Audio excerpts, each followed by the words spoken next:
Thank you. Of course. Okay, so respiratory alkalosis can be caused as a result of mismanagement of the ventilator rates and tidal volume. So if you set your respiratory rate very high, you're going to be blowing off a lot of CO2. If you set your tidal volume very high, you're going to be blowing off a lot of CO2. So what actually happens at the hospital is that most respiratory therapists assume that their space is constant. So it's like ideal ventilation equals tidal volume minus their space minus respiratory rate. So three ways that you can increase alveolar ventilation or maybe blow off more CO2: by increasing tidal volume, by decreasing dead space, or by increasing respiratory rate. But most respiratory therapists assume that dead space is constant. So if you go to the hospital, anytime a patient has CO2 problem, they always increase tidal volume or respiratory rate, not paying attention to the dead space. Okay? So that's what we got here. So mainly respiratory rate and tidal volume will be something that will affect the amount of CO2 in the baby. RDS. RDS is like adult respiratory distress syndrome in an adult. Okay, for babies we call it RDS. Okay, respiratory distress syndrome. It's got several names. They call it. So you can call it RDS, which will be respiratory distress syndrome.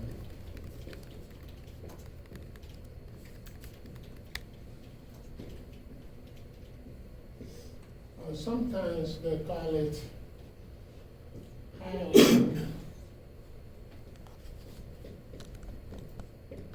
membrane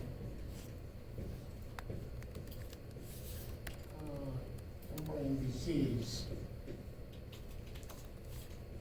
because of the scar tissues that develop in the baby's lungs when they have that. They call it highly membrane disease.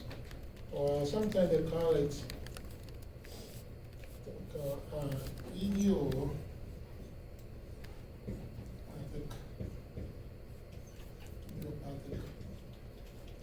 respiratory distress syndrome. I'm going to be talking about that on Friday. So just like an adult, when you have it, your lung compliance will be very, very low. Okay, you have more scar tissues. Now, if your lung compliance is low, it means you're not going to be able to draw in a lot of tidal volume to blow off your CO2. No, I take that back. Sorry about that. That's the other way. For the baby, okay, now, when they have RDS, okay, they have low volume, therefore they have high respiratory rate. Okay? The adult is the other way around. Stimulation of the central nervous system. Okay? Hypoxia-induced hyperventilation. So the way people compensate for hypoxemia is to breathe very fast. So they will blow off a lot of CO2.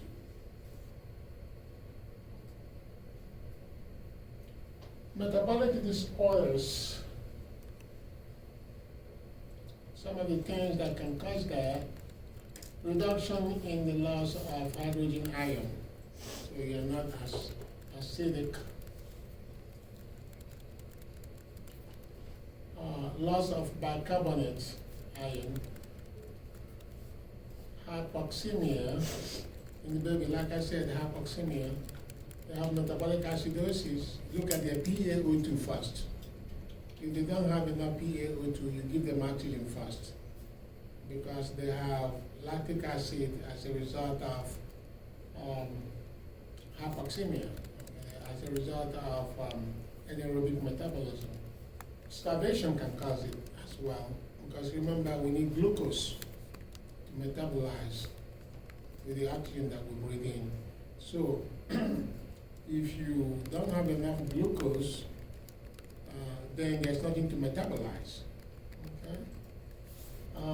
Diarrhea can cause that. When you have diarrhea, you lose a lot of backup. Okay? Now here is a base deficit for a baby. So they have backup of 20, they're fine. Okay? Don't worry about losing the backup. Metabolic alkalosis, nasogastric suctioning, like the NG tube, okay, down to your stomach. You're suctioning out stomach acid. When you do NG suction, you suction out stomach acid. So that will cause metabolic alkalosis. Okay, usually when a baby or somebody has stiff stomach or distended stomach, okay, one of the ways that you can deflate your stomach is by putting down NG tube, suction on some of the stomach acid. Vomiting can cause metabolic alkalosis as well, because you're also losing stomach acid when you vomit. Diuretic use without adequate potassium replacement. Yeah, that is true. Every type of diuretic agent, like Lasix, osmitrol, any kind of diuretic agent, okay, will promote the removal of potassium, from the body. Any kind of diuretic agent. That's one of the complications of diuretic agent. So now, when your potassium goes down, okay, you have metabolic alkalosis. So I want you to think about it this way. It's kind of like opposite. Potassium and bicarb, in terms of causing metabolic alkalosis. When your bicarb is high, higher than 26, you have metabolic alkalosis. When your bicarb is low, when your potassium is low, okay, less than 3.5 or so, you have metabolic alkalosis. When your potassium is high, you have metabolic acidosis. When your bicarb is low, you have metabolic acidosis. So it's kind of like opposite of each other. You want me to say it again? Okay. When your potassium is low, you have metabolic alkalosis.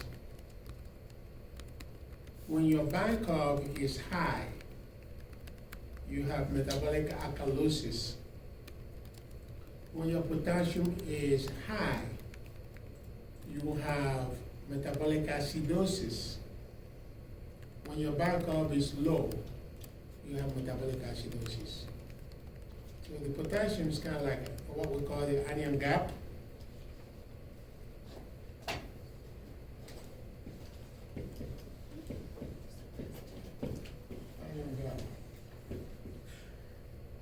That causes metabolic disorders.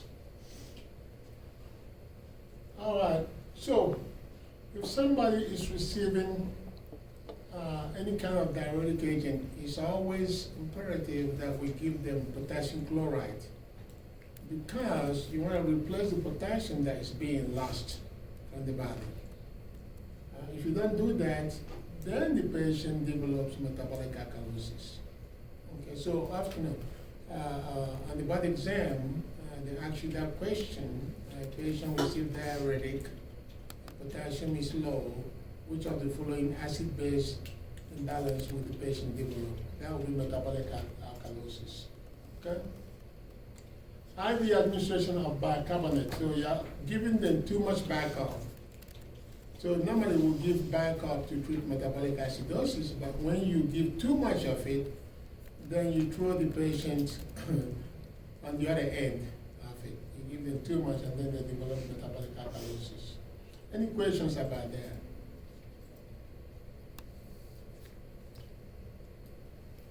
Okay, so transcutaneous monitor is a non-invasive monitor, okay? that is used to monitor the patient's oxygenation and ventilation. Like I said before, babies don't have a big blood volume, so we're always trying to make sure we're saving their blood for them, okay? So that's how come they use a lot of non-invasive monitors to monitor the baby, okay? Transcutaneous monitor has both clock electrode. Now the clock electrode, there's an electrode in there that measures the concentration of oxygen. That's called the clock electrode. And then there's another electrode in there that measures the concentration of carbon dioxide. That is called the serum house electrode. Okay? So those two electrodes are inside the transcutaneous monitor. Okay?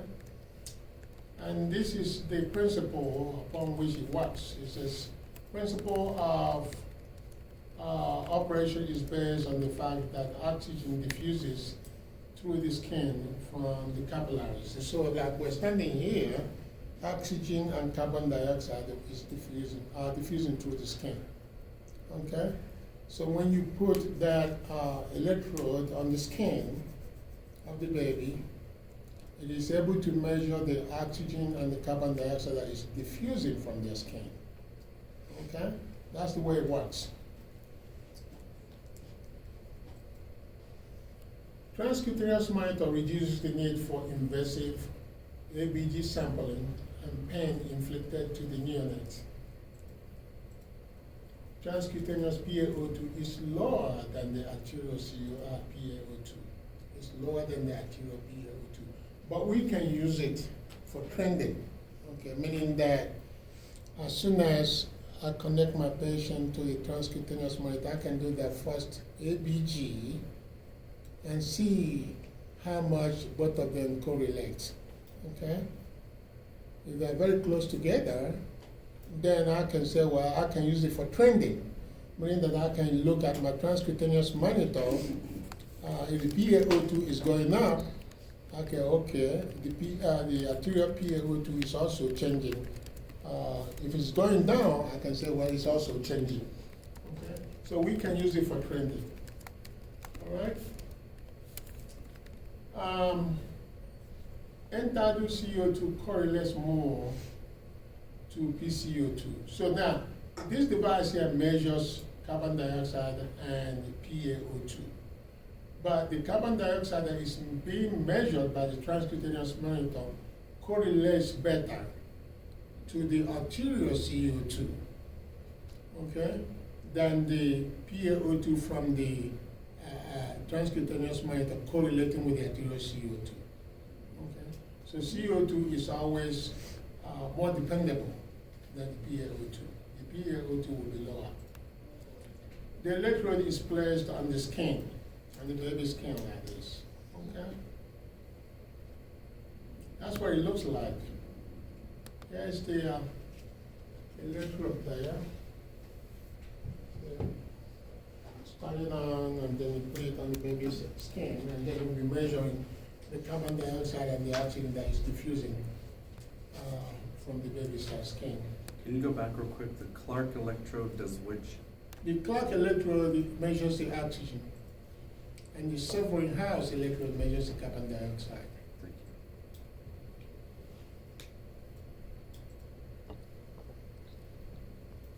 you. Okay, so before we place this electrode on the baby's skin, we have to make sure that the baby's skin is a little warm, okay? So that sensor,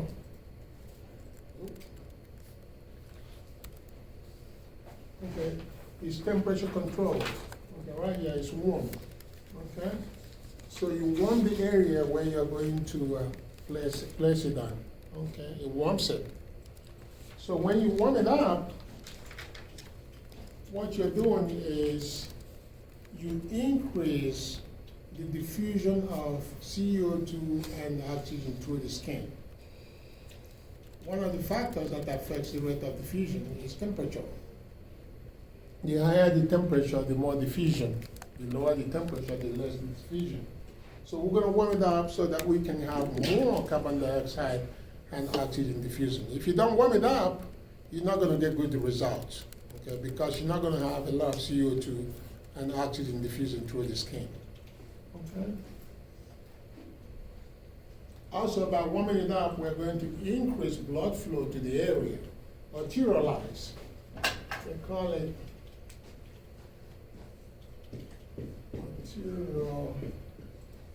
arterialization. You arterialize the area, so you increase blood flow to the area, okay? And the next thing that is going to happen is you will cause the oxygen hemoglobin curve to shift to the right, okay? Now, this is where, like, in the first semester, okay, that you went over the oxygen hemoglobin curve. So it's like this. Basically, what that means is anytime you warm the hemoglobin up, the hemoglobin will turn loose the oxygen and carbon dioxide attached to it. That's basically what it means. Okay? So, I think I drew this better there. So it's like this. Okay? So now this is a left shift. This is a right shift of the curve. So anytime you warm up the hemoglobin, it will turn loose the oxygen attached to it. Okay? And then they will be able to diffuse. The oxygen and carbon dioxide will be able to diffuse through the skin. Okay? So those are the three things that we achieve by warming the area up. Okay? Okay, reasons for introduced CO2, transcutaneous CO2 to be lower than arterial CO2. Okay? Shock. If the patient is in shock, okay, then the CO2 measured by the monitor will be lower than the arterial CO2. Now, shock just means that you don't have good blood pressure. That's what shock means. Any type of shock that you have, whether it's septic shock, anaphylactic shock, hypoglycemic shock, whatever, okay, any type of shock, the end game is that your blood pressure is low. Okay? If you don't have good blood pressure, you can't perfuse either. Okay? So the CO2 doesn't come around to the lungs if you're not perfusing well. Okay? So that's why it'll be low. Hypothermia, low body temperature. Okay? Who causes it?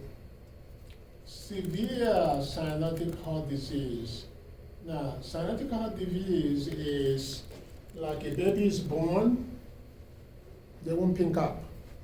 They have an issue. We're going to go over that disease. Babies won't pink up for several minutes, hours.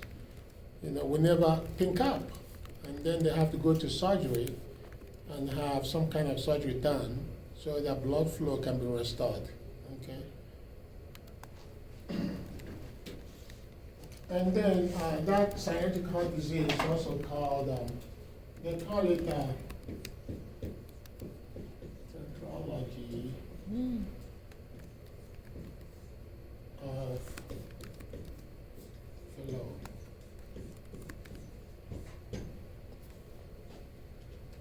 So babies need to think of when you start breathing, okay, after a while they should have pinked up all over.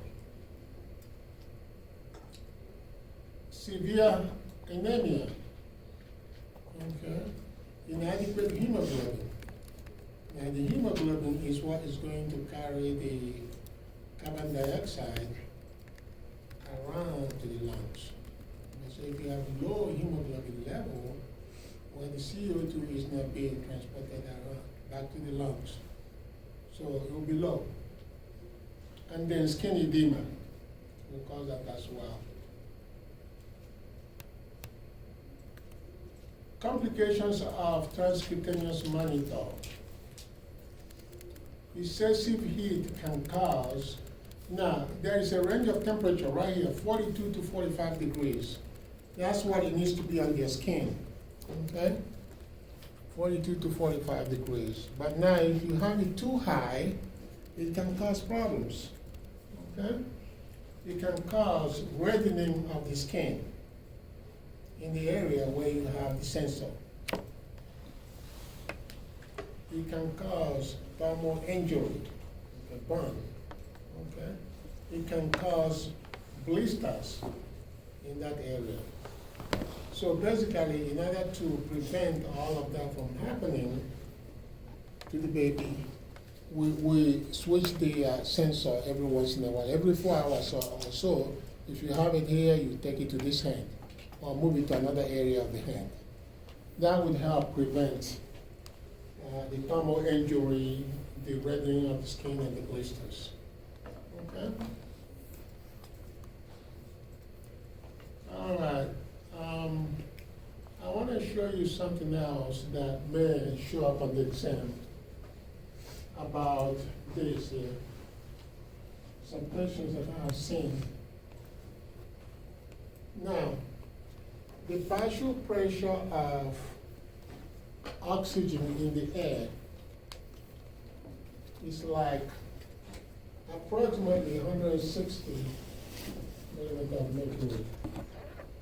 Because if you took the normal barometric pressure, which is 760, and multiply it by 0.21, the concentration of oxygen in women, you get approximately that. Okay? So, if that sensor, okay, comes off from the baby's skin, it's measuring the barometric pressure. Whatever oxygen that is there is what it's going to be measuring. So this will be the partial pressure that will be displayed on the monitor. Okay? Now, the partial pressure of CO2 in women is about 22 millimeters of mercury. So if you multiply 760 times 0.03, that's the amount of CO2 in women, it gives you approximately that. Okay? So if that sensor comes off, you're measuring this amount of CO2, that's what you're looking at on the monitor. You'll be looking at this for the PaO2. So the question always goes like this. A respiratory therapist has a patient using transcutaneous monitor. Okay. The arterial CO2, or the arterial PaO2 is been correlating with the transcutaneous PaO2. Both of them have been, they are very close. And then all of a sudden, the transcutaneous PaO2 is reading 160 or 140. Okay? What may have caused this? So what caused it is because the sensor came off the skin and now it's measuring the PaO2 in air. Are you following me? Yeah. Or maybe you would say, well, for the carbon dioxide, both of them have been correlating, okay, very close to 45 or whatever, and then all of a sudden, the transcutaneous CO2 is 22. You know, it went all the way down compared to that of the ORI. So that means also that it came off. It's now measuring what is in the air. Okay? So anytime you get that kind of question, that's what happened. The sensor came off. Okay?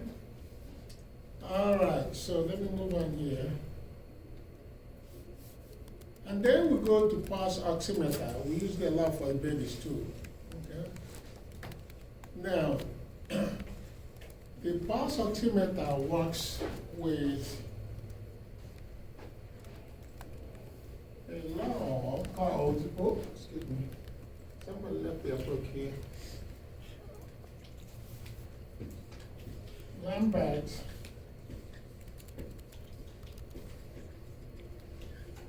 law.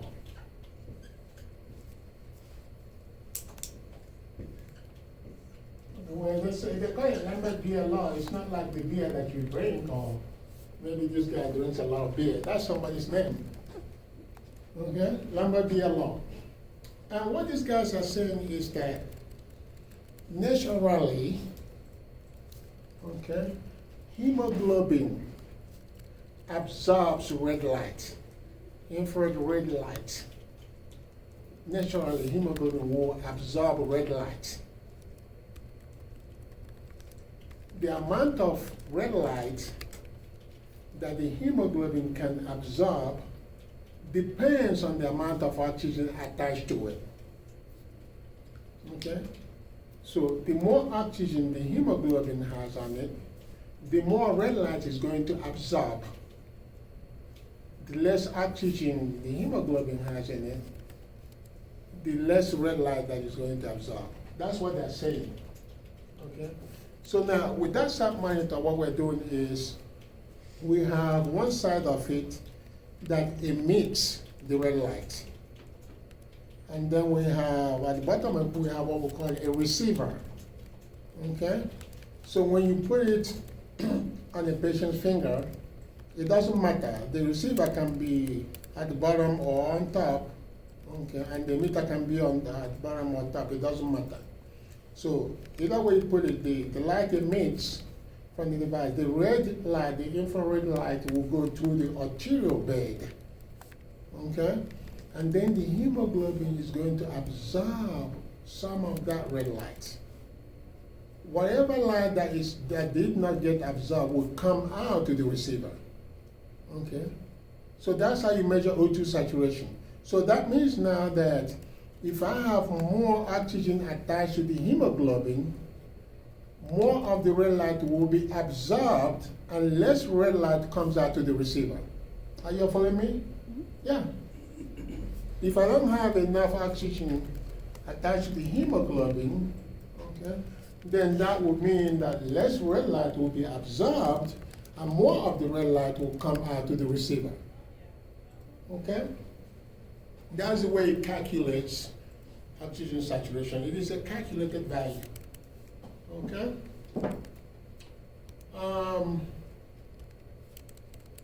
Clinical use.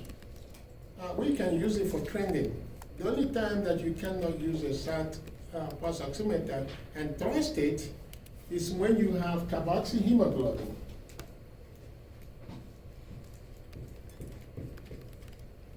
If you have carboxyhemoglobin, it means that you have a lot of carbon monoxide attached to the hemoglobin. The pulse oximeter does not have a way of telling what is attached to the hemoglobin. It doesn't have a way of knowing that. Whether it's oxygen or carbon monoxide or whatever, it doesn't know. All it knows is that something is attached to the hemoglobin. Therefore, it's going to use it to calculate oxygen saturation. Okay? That's how come if somebody has carbon monoxide poisoning, you check their oxygen saturation with their pulse ox, it's going to say 100%. Okay? Another thing is methemoglobin. Actually, these two here are called dysfunctional hemoglobin. Dysfunctional hemoglobin because they cannot carry oxygen. Okay? If you have too much carboxyhemoglobin, your oxygen carrying capacity to the tissue will decrease. If you have too much methemoglobin, your oxygen carrying capacity to the tissues will decrease. Because you see, the hemoglobin carries the oxygen down to the tissues. How do we treat this here? Carboxyhemoglobin. 3 ways to treat that, to treat it. Lots of oxygen. Huh? Lots of oxygen. Yeah, lots of oxygen. So we're going to do a non-rebreather device. 100% oxygen is what we need. But now, oxygen under pressure is preferred. Because we're going to use that oxygen pressure and force out the carbon monoxide molecules from the hemoglobin. That's what we're doing. Once we give them plenty of oxygen, we build up partial pressure of oxygen so high and force it out. We can use 100% CPAP. After all, CPAP is pressure, that's PEEP. Oxygen under pressure. Okay? We can use hyperbaric chamber.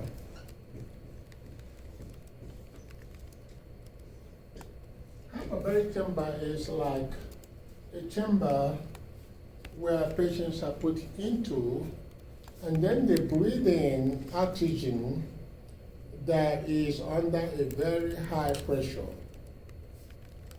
2 to 3 times above ambient pressure. Okay? But I want you to think about this here, because sometimes they go crazy with patients. A patient just arrived in the emergency room, suspected of having carbon monoxide poisoning. Which of the following will the respiratory therapist do immediately? Out of those 3, which one are you going to pick? Non-rebreather. Huh? No, non-rebreather. Non-rebreather now. Now, listen to the question. Immediately. Now, immediately, you're not going to just start taking somebody to hyperbaric chamber. You have to prep them and prepare them. Immediately, you're not going to do 100% CPAP because you're going to go get your CPAP mask first. Okay? Try to set it up. But non-rebreather is like, okay, no. Okay. But now, here's another one. Which of the following is the best way to treat carbon monoxide poisoning? That's a different question. What would you pick? Hyperbaric. Hyperbaric. So that's one of the reasons why students fail the test, because they don't read into what the question is asking them. Okay? All right, so those are the 3 ways. So this one here, methemoglobin, we give them what we call a methylene blue. Methylene blue. It's a chemical that will reduce, there's something called the redox reaction. Oxidation reduction reaction. So methylene blue will reduce the hemoglobin, okay? And then what causes methemoglobin is like chemicals. You are taking drugs, or you're exposed to X-ray, nitric oxide, any kind of chemical. Because you see, drugs are chemicals. That's what's going to mess up your hemoglobin. That's one of the reasons why we don't really like doing X-ray on the babies.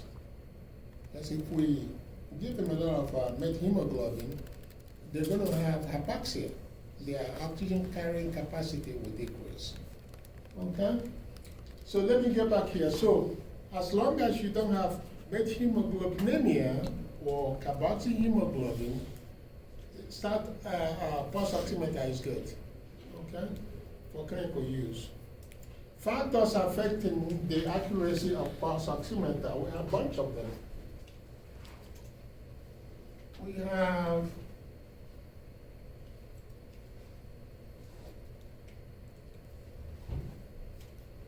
low body temp, or hypo.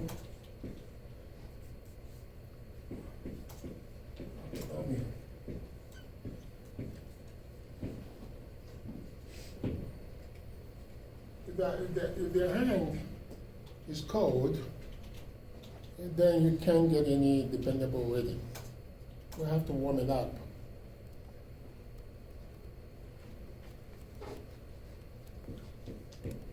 Hypertension.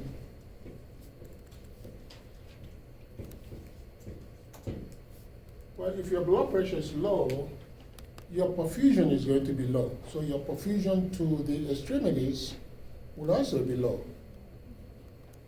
You can't get a good reading. Fingernail polish.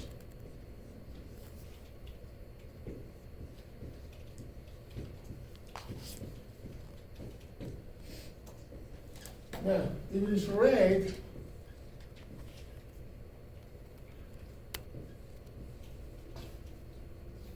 the pulse oximeter will read it as red blood cells. and then we'll give you falsely high oxygen saturation. If it's dark or brown, the monitor will read it as deoxygenated blood and give you a falsely low oxygen saturation. Overhead,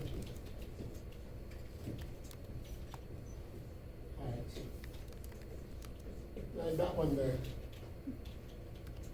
that will affect it too. So if you're inside the patient's room and you're having a problem picking it up and this is shining directly on the patient's finger, wherever you want to put it on, you may want to take like a blanket and put on top of it, or cloth and put on top of it. That may cause you to pick up. And then we have scar tissue.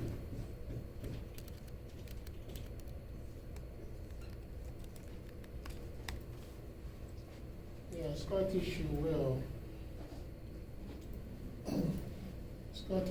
cause it not to go through as well. Any questions about pulse oximeter?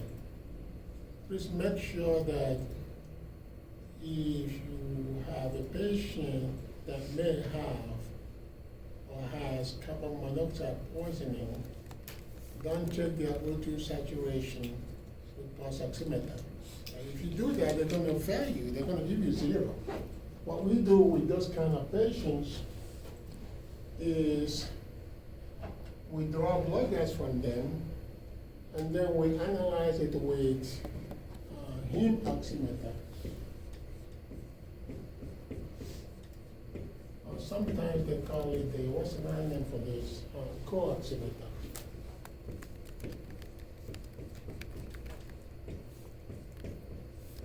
It's a different type of blood gas analyzer. Now, these two here will actually is one thing, but we'll call it heme oximeter or co-oximeter.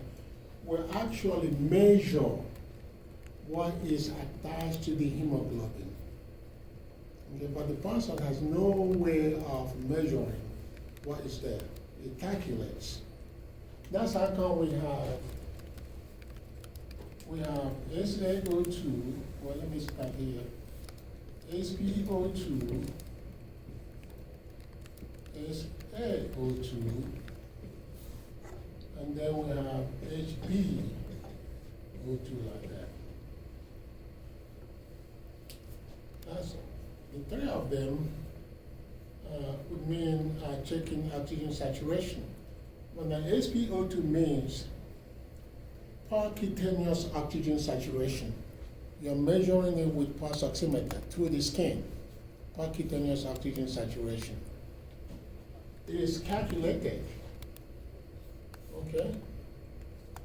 SaO2, arterial oxygen saturation. You do a blood gas and then you run it through a blood gas analyzer. It will give you the CO2, the PaO2, the bicarb, the SaO2, which is oxygen saturation. This one here, hemoglobin saturation, is when you run it through a co-oximeter or a heme oximeter. That is the most accurate of all these oxygen saturations. The most accurate. Like now, if I measured SpO2 to be 98%, and SbO2 is 78, then my patient's oxygen saturation is 78%. That's the most accurate. Okay? But now, if the patient doesn't have any carbon monoxide poisoning, both of them will be very close. Okay? They'll be very close. All right, the last thing there is capnography. Okay? Capnography monitors exhaled CO2. Exhaled CO2. We can use it to measure ventilation. Okay? Because the exhaled CO2 is about 5 to 10 points lower than the arterial CO2. 5 to 10 points lower than the arterial CO2. Normal exhale CO2 is usually 30, and normal arterial CO2 is 40. So this is the reason why. When you have your gas exchange, okay, the CO2, remember now the CO2 in the dead space, you have low CO2 in the dead space area, but high PaO2, high oxygen. That's how come we can do CPR with our breaths, because we've got plenty of oxygen. Only about 20% of the oxygen that we breathe in is actually being used. The rest of it is in the dead space area. That's why we'll go CPR, wake up. You know, we tell them to wake up. We'll give them more oxygen, right? So low CO2 in the dead space area, high oxygen in the dead space area. Okay, now, gas exchange is taking place here. So now you have CO2 coming out here because you have less here than what you have in the blood. Remember what we say is 22. 22 there. And then we have about 40 here. And then if you're not ventilating well, you got more than 40. Okay? So now, because of concentration gradient, CO2 is going to go from here to in here. Okay? And then it keeps on coming out. And then by the time it gets to the dead space area, because you don't have a lot of CO2 here, it would dilute that high CO2 coming from here. It would dilute it. The dead space area would dilute that CO2. So that's why you always have, if it wasn't for the dead space area, the CO2 inside the dead space will also be 40. Okay? So that's how come the excess CO2 is always lower than the arterial CO2. Okay? So, capnography can provide accurate estimation of arterial CO2. Like, once we put it on a patient, we do that initial blood gas, okay? And make sure that both of them are correlating. So, if that's the case, well, I can use it for trending, meaning that I don't always have to do blood gas to look at my patient's CO2. I can look at my capnography and get the number there. And let's say that it's 35, okay? I'll say, well, maybe my arterial CO2 is about 45. If it is 40, I say, well, maybe my arterial CO2 is about 50.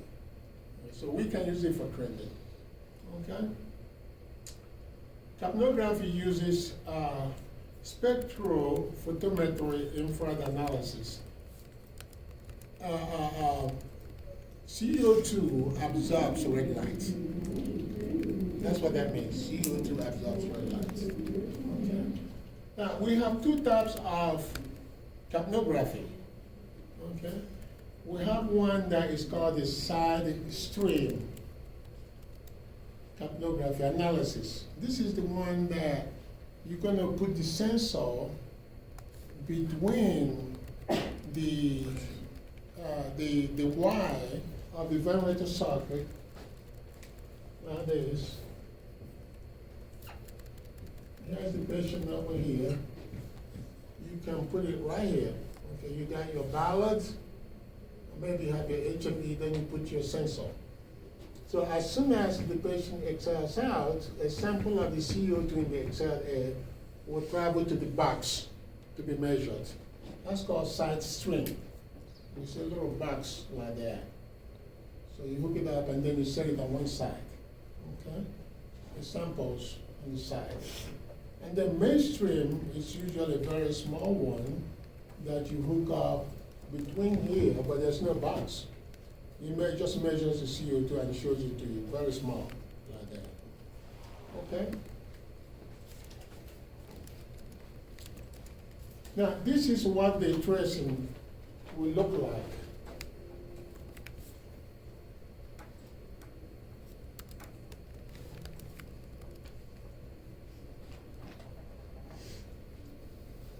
So we say end tidal CO2. ventilation, I think it's like, CO2, like that. Wait a minute, I think it comes up, make it like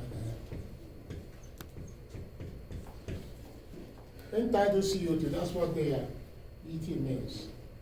The maximum CO2 that you exhale at is your entitled CO2.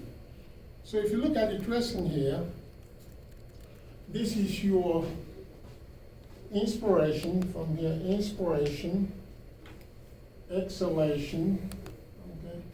So right there, patient exhales, and then they exhale the maximum CO2 inside their lungs, the maximum that can come out. That point is called entitled CO2. And then they inhale. So inhalation, exhalation to the top of the graph will be your maximum CO2 exhaled. Now, watch this here. In the exam, they may say, well, initially, they give you something like this, they go like that, okay? That's a patient, and then all of a sudden,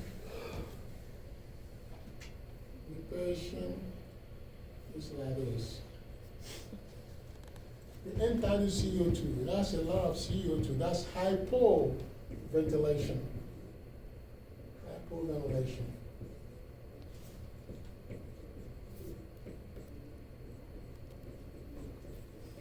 That would be a COPD patient, and they have too much CO2.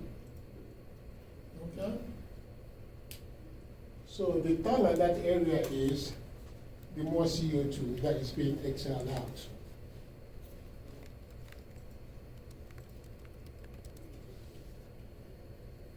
Conditions that cause low entitled CO2, an increase in dead space will cause the entitled CO2 to be low.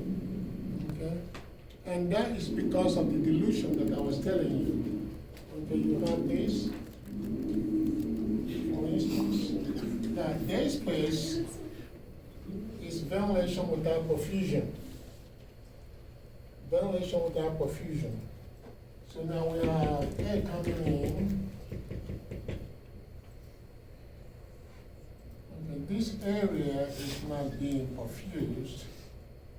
Okay, and you have air coming in. Okay, so right here, all this air that coming here does not have high CO2. So when this comes out, it will dilute that CO2 coming out. It will dilute it. Because that area is not being perfused, therefore not a lot of CO2 coming in it. Coming in there. Carbon dioxide is used to measure diffusion. No, not diffusion. Perfusion is what I meant, sorry. Perfusion. Like now, if somebody has cardiac arrest and you intubate them right away, they've been down for a while. If you put that easy cap on top of the ET tube to see whether you want inside the trachea, it's still going to be purple. It won't turn yellow. But as you begin to do CPR, on the chest compression, now the CO2 will begin to come around because now you're perfusing, and then it turns yellow. So, an increase in CO2 during resuscitation is a good sign. It means that you're squeezing out more blood. Perfusion is improving. Okay? Condition that can cause dead space to increase. Pulmonary embolism will cause that, like what we have here. Hypotension can cause it because it's ventilation without perfusion. Well, if you are hypotensive, you are going to be underperfused as well. CHF can cause it.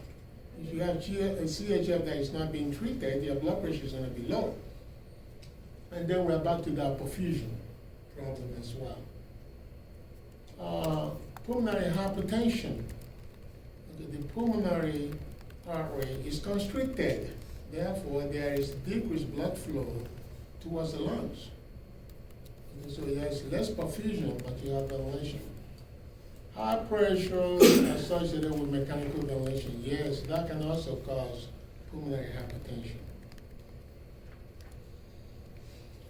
An increase in shunt will result in a high entitled CO2. Okay. Now, if you want to just say shunt means that you're not ventilating well. That's what it means, because shunt is perfusion without ventilation. Perfusion without ventilation. So any condition that causes you not to ventilate well will cause shunts. Okay? For instance, all the seabed diseases are shunt diseases. If you have emphysema, you don't breathe well. If you have chronic bronchitis, you don't breathe well. If you have asthma, you don't breathe well. If you have cystic fibrosis, you don't breathe well. Bronchitis is no. So all of them will be shunt diseases. Atlectasis is shunt. Because when you have atlectasis, you don't breathe well. Pneumothorax is shunt. Pneumonia is shunt. Any condition that causes you not to ventilate well will be shunt disease. Okay? Any condition that causes you not to perfuse well will be dead space disease. Okay? So we have conditions resulting in shunt, especially for the babies. We have that tetralogy of Fallot, which is cyanotic heart disease. We're going to go over that. We have arterial septal defect. We're going to go over that as well. You know, those are the things that can happen to the baby when the baby fails to make normal transition to its end of life. Tricuspid valve atresia. Okay, something is wrong with the tricuspid valve. It's blocked. Atresia means obstruction. Blood is not flowing from the right atrium down into the right ventricle. Atlectasis will cause it. Obstruction of the airway. Okay. Pulmonary consolidation, like in pulmonary edema. Pulmonary edema will be shunt disease because you have fluid inside the alveolus that is preventing the alveoli from expanding, decreasing your ventilation. Any questions? Okay.